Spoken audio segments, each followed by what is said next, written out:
Welcome back to the Whisperwood archive. Before we open tonight's folio, I want to introduce you to the voice behind this particular record. The tale you are about to hear comes from the imagination of the Supreme Frank, an Arab published author who crafts some of the most unsettling horrors you'll find on Reddit. I reached out to Frank for permission to share this story, and in the spirit of supporting independent writers, I promise to use this moment to point you towards his work. If tonight's story unsettles you, and it will, you'll find more of his fiction on Reddit, the user GamelFrank, and across his social media. Writers like Frank are why this archive exists. They send whispers out into the dark, and we are lucky enough to receive them. Now pull your chair closer to the fire. This one is called My New Job Monitoring Lucid Dreamers has one very strict rule. I think I'm starting to understand why. Let me start from the beginning. 3 months ago, I took a job as an overnight polysomnographic technologist, a sleep tech. It's not as easy as it sounds. I work for a private research firm, one of those places with a slick, minimalist logo and big funding. The building is in a sterile cube of glass and brushed steel, tucked away in an anonymous corporate park. It's the kind of place you could drive by 1,000 times and never notice. The job itself is, for the most part, incredibly simple, and it pays ridiculously well. That is the combo that hooks you. I sit in a control room from 10 p.m. to 6 a.m., surrounded by a semicircle of monitors. The room is kept cold, the only light coming from the screens, which display a constant hypnotic scroll of data: EEG, EOG, EMG, brainwaves, eye movements, the vital signs of 6 to 8 individuals sleeping soundly in their private hotel-like rooms down the hall. Our subjects are all volunteers, paid handsomely to test a new piece of neurotech. It's a slick silver headband that they wear to sleep. The official line is that it uses targeted magnetic pulse and sonic frequencies to help induce and stabilize lucid dream states. The company wants to market it as an ultimate tool for creativity, for therapy, for personal exploration. Imagine being able to consciously navigate your own subconscious. The job is to be the lifeguard for these psychic swimmers.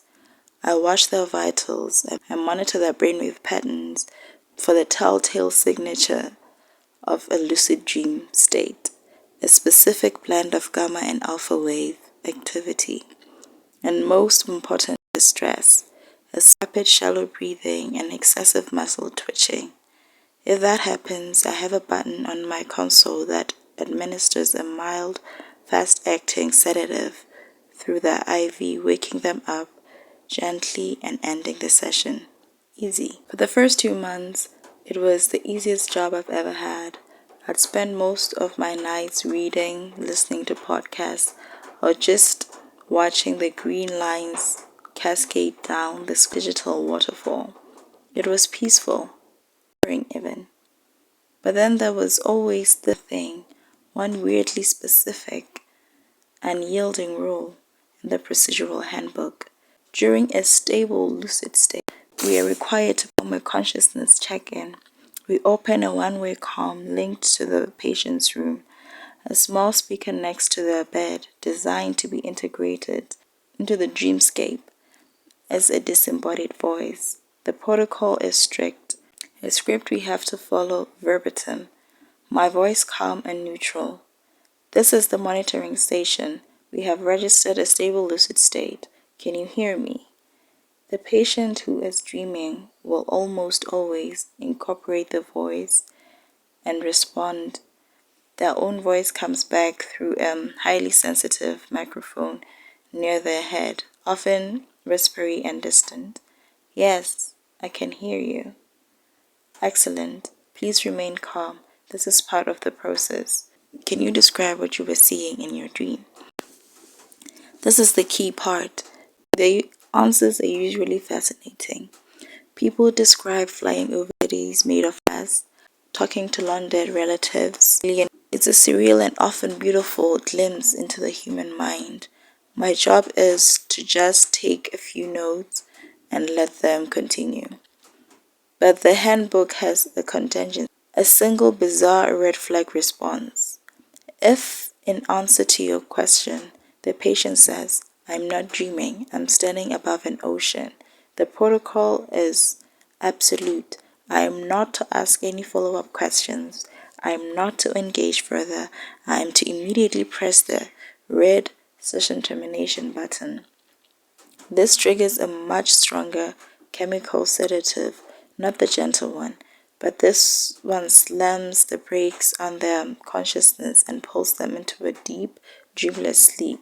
After that, I am to scrub the audio log and the check-in, delete the specific brainwave data from the lucid period, and mark the session log with a simple pre-written note. Patient experienced distress-induced paradoxical lucidity. Session terminated per protocol 4.11a. The first time I saw it, I was just browsing old logs on a slow night. A patient from 3 weeks before I started. There was a question, the answer, "I'm not dreaming, I'm standing above an ocean." Then the log entry, sedated due to distress, followed by an official note. I figured it was a once-off, some weird specific neurological glitch in the device could cause. Maybe it triggered a primal fear, a thalassophobia encoded in our DNA. The brain, in its dream state, interprets this specific signal as a real terrifying void, and the company just wanted to shut it down before it caused any psychological damage. It made a kind of clinical sense. But when I saw it again, a log from a month ago, then 2 more from last couple of weeks, always the same, the question, the exact same answer, word for word, the termination, the scrap data, the canned explanation. I asked my supervisor about it once, the senior tech who had been here since the project started. I was looking at some old logs, saw a few 4.11a terminations. That ocean thing is pretty weird, huh? He didn't even look up from his tablet. It's a known system artifact, a recursive feedback loop that can create a specific, undesirable hypnotic state. The protocol is for patient safety. Don't worry about it, just follow the procedure. His answer was too clean, too rehearsed. It was the kind of answer designed to stop you from asking questions. So I stopped. I did my job. I watched the green lines and hoped I would never personally deal with Protocol 4.11a. Until last night. The shift started normally. 6 subjects all hooked up and sleeping by 11 p.m. The first few hours were quiet. I was halfway through a book when around 2:15 a.m. the monitor from room 4 lit up. A beautiful, clean, lucid signature. The patient was a man in his late 40s, a first-timer. The system flagged him as ready for check-in. I took a sip of cold coffee, leaned into my microphone, and cleared my throat. The script felt second nature by now. This is the monitoring station. We have registered a stable lucid state. Can you hear me? A few seconds of silence, then a faint, breathy voice trickled through my headset. Yes. Wow, yes, I can hear you. Excellent. Please remain calm. This is part of the process. Can you describe what you are seeing in your dream? I had my pen ready, my notepad open. I was expecting a description of some fantastical landscape. Instead, the silence stretched. I could hear his soft breathing. His heart rate, steady on the monitor, began to climb just a little. Then his voice came, and it was different, clearer, sharper. Not a dreamy whisper, but a tone so profound, unnerving certainly. I'm not dreaming, standing above an ocean. A block of ice formed in my stomach. My hand went straight for the console, fingers hovering over the red session termination button. This was it. My first 4.11a. I was about to press it, to end it, scrub the log, and spend the rest of the night trying to forget the chilling clarity in his voice. I pressed the button. A small high-pitched beep echoed in the control room. On my main monitor, a text box popped up. I'd never seen it before. Error 7, sedate dispersal unit, pump malfunction, R4, manual override required. My blood went cold. Manual override meant calling the on-call nurse who was asleep in her office at the other end of the building. That would take at least 5 minutes. 5 minutes was an eternity. The handbook had a contingency for this too, buried deep in the appendices. In the event of a dispersal failure, the monitoring agent must maintain vocal control with the subject, keeping them calm and orientated until medical staff can intervene. Do not terminate audio link. I was stuck. I had to keep talking to him. My heart was hammering against my ribs. Okay, I said, my voice shakier than I wanted. Okay, just stay calm. Can you describe this ocean for me? I was off script now, flying blind. Then his voice came back filled with a strange, detached wonder. It's endless. There's no sun, no moon, those stars. But it's not dark. There's a soft gray light coming from nowhere and everywhere at once. The sky is the same color as the water. I can't tell where one ends and the other begins. Are you in the water? Are you in a boat? I asked, trying to ground the scenario in something tangible. No, I'm just standing on the surface. The water is perfectly still, like black clouds. I'm not on it. I'm maybe 10 feet up, just hanging there in the quiet. I watched his vitals. His heart rate was elevated but steady. His breathing was irregular. According to the data, he wasn't in distress. He was perfectly calm. But the rule book, the protocol, the senior text warning that this wasn't wrong. This was dangerous. Can you see anything else? I asked. My voice barely a whisper. Land? Any other people? No, nothing. It's just the ocean, the gray sky, me. It goes on forever in every direction. It's the most empty and most peaceful place I've ever been. He paused. Wait. My knuckles were white where I gripped the edge of my desk. What is it? What do you see? There's something down there, he said. It's lost its peaceful quality, replaced by a thread of curiosity. Under me, deep down. How deep? I don't know, miles maybe. It's just a shape, a darkness in the black water. Hard to make out. I was leaning forward, my inches from the screen, watching the duplicate green lines of his EEG. A new pattern I didn't recognize emerging. Is it moving? I asked. Yes, he whispered. It's rising.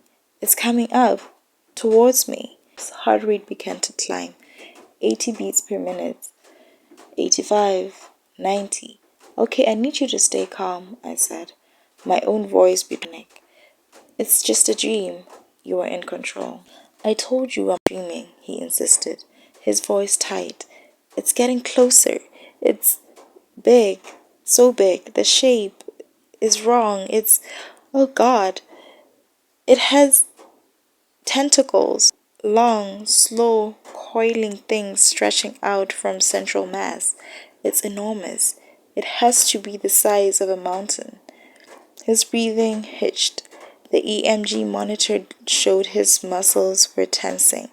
He was starting to panic. The nurse still hadn't answered my page. What is it doing? I pressed. feeling a morbid, terrifying need to know. It's just coming up so slowly. The darkness, it's so black, a perfect light swallowing black. But wait a second, something's changing. Changing how? It's as it's getting closer to the surface. It's getting smaller. Oh, it's contracting. It's pulling itself in. The tentacles are retracting, melting back into the main body. The shape is simplifying. It's not a mountain anymore. It's becoming smoother, more defined. His heart rate steadied. The panic in his voice subsided, replaced again by that unnerving wonder. It's almost here, he breathed. It's right below the surface now. I can see through the water. It's not a monster anymore. It's a person. I felt a wave of nausea. A person? Yes, it's a man, just floating there right under the surface, looking at me. He's perfectly still. The water is like a sheet of glass between us. A long pause. My own breathing sounded like a hurricane in my ears. Then he said, "He's waving at me." Waving? Yes, a slow wave with one hand, like he is saying hello or goodbye. He fell silent for a moment. I could hear a faint, confused sound from him. That's strange. What is? I asked, my throat dry. What's strange? I know him, the patient said, his voice a knot of confusion and disbelief. I recognized his face. He looks just like the man from room 7 last week. The world stopped. I didn't know what he was talking about. Patients aren't supposed to see each other. They checked in and out at staggered time to ensure privacy, but I knew exactly who he meant. The last 4.11A I'd seen in the logs. The one from last week, the patient in room 7. Just then, the door to the control room hissed open. The nurse, a stern older woman, stood there, syringe in hand. My pager was on silent. What's the problem? I just pointed at the monitor for room 4, unable to speak. She glanced at his vitals and marched out towards his room without another word. A few minutes later, his brainwave patterns moved out, his heart rate, and the monitor showed he was in a deep, sedated sleep. The incident was over. But for me, it had just begun. After the nurse left and the morning tech came in to relieve me, I couldn't go home. I couldn't sleep. The patient's words echoed in my mind. He looks just like the man from room 7. I sat in my car in the pre-dawn gloom of the parking lot, my mind racing. How could he have seen the man from room 7? It was impossible.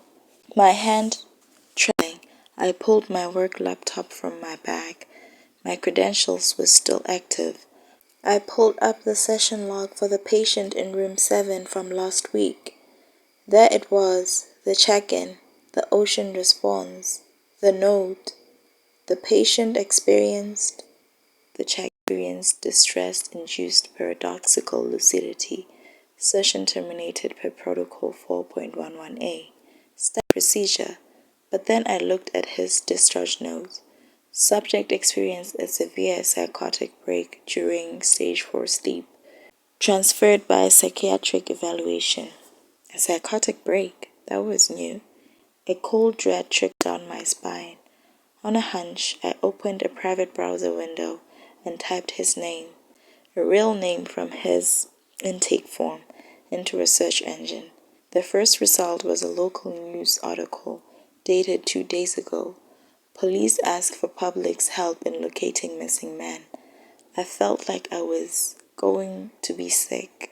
The next day I went into work early, determined to talk to the doctor, the head of the research division. He was a tall, severe man, with cold eyes and an immaculate lab coat. I found him in his office, reviewing data. I laid it all out for him, the system failure, the conversation with the patient from room 4, his description of the creature, the face he saw, the fact that the patient from room 7 was now a missing person. The doctor listened patiently. His hands slipped onto his desk. He didn't interrupt me once. When I finished, the silence in the room was heavy and suffocating. "You understand," he said finally, his voice flat, devoid of emotion, "that our subjects are under extreme neurological stimulation. The device pushes the boundaries of perception. Hallucinations, both waking and sleeping, are unknown. The patient in room 7 had a pre-existing vulnerability we missed in screening.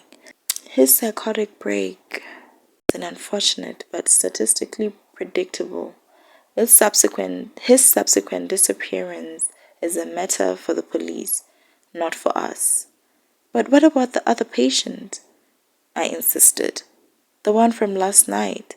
How could he have described the man from room 7's face? He never saw him." "Coincidence," the doctor said, his tone dismissive. "The human brain is a pattern-recognizing machine. He saw a face in his dream. His subconscious assigned a vague, fleeting case of confirmation bias. The failure of the sedative pump is a maintenance issue.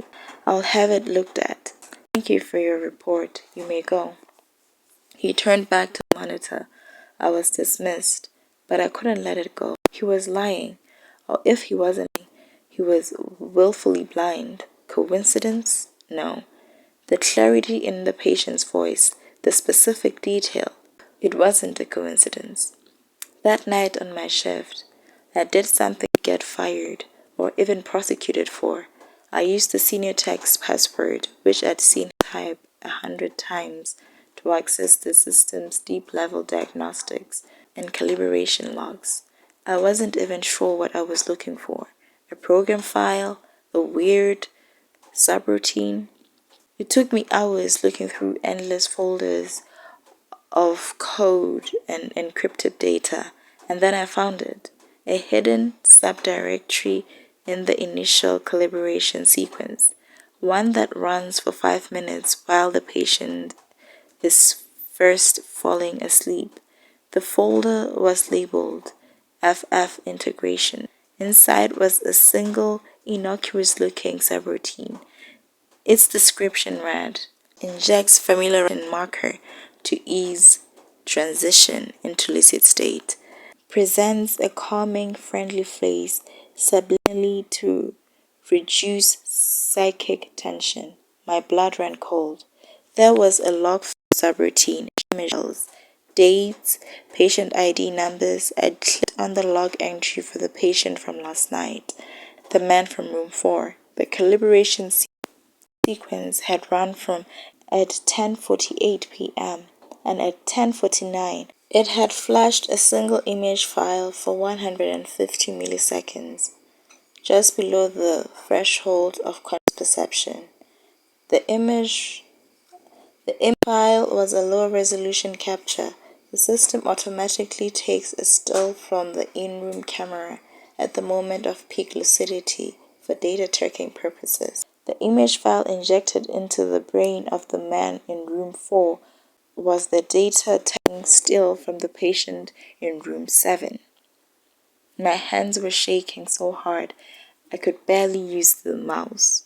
I scrolled up the logs. The patient from room 7, the week before, his calibration sequence had included a subliminal image of the ocean before him and the one before him, and an image of the one before that.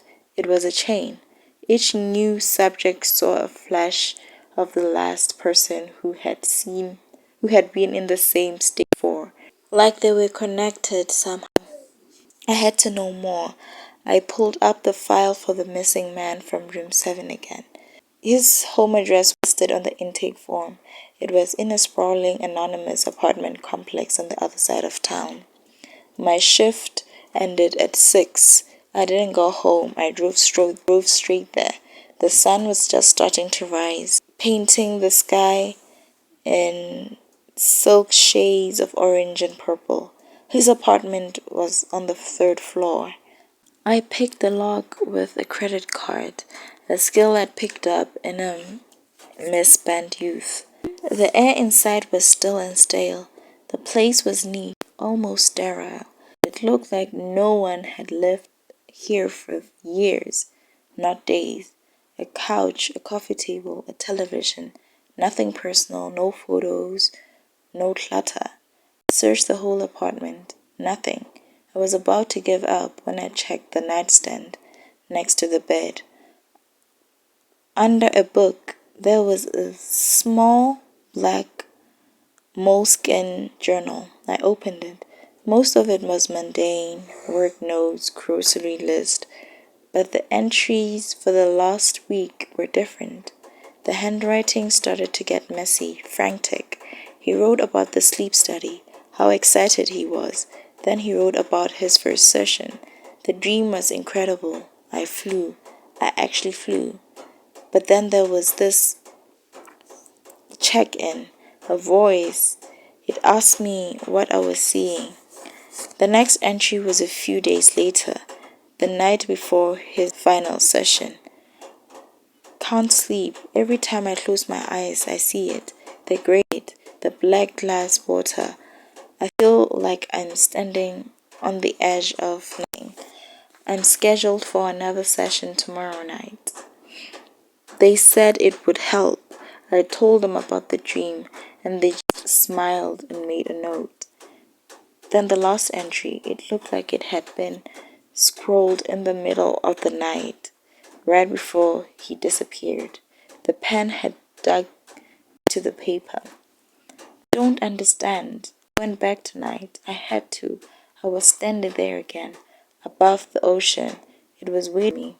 It came up from deep, just like before, huge and horrible, and then it became smaller. It became him, the face from the picture they showed me, the man from before. He was there, under the water. He looked so scared. He waved at me. I touched the water with my hand for the first time, and then, only then, I saw glimpses of his mind, words he wanted to tell me, images he wanted me to see. I finally understood. I read the final line, and the air in my lungs turned to ice. My vision swam. He was not waving goodbye. He needs my help. He's trapped in there, just like the one before him. All asked for help. All tried to break through the boundaries of dream. And that thing, the thing they put us in, make us dream. I think it feeds our consciousness to something, one by one, and that poor man has been ingested by that emptiness, and he's begging me to help him before he's gone forever. I have to go back. I have to save him. As I stood there in the dead man's silent apartment, reading his last terrifying words, my own phone buzzed in my pocket. The sound was so loud in the quiet room, it made me jump. I pulled it out, my thumb shaking as I unlocked the screen. It was an alert, an automatic notification from the corporate scheduling system. It read, Mandatory Employee Device Trial Session. Subject, my name, tomorrow 10 p.m.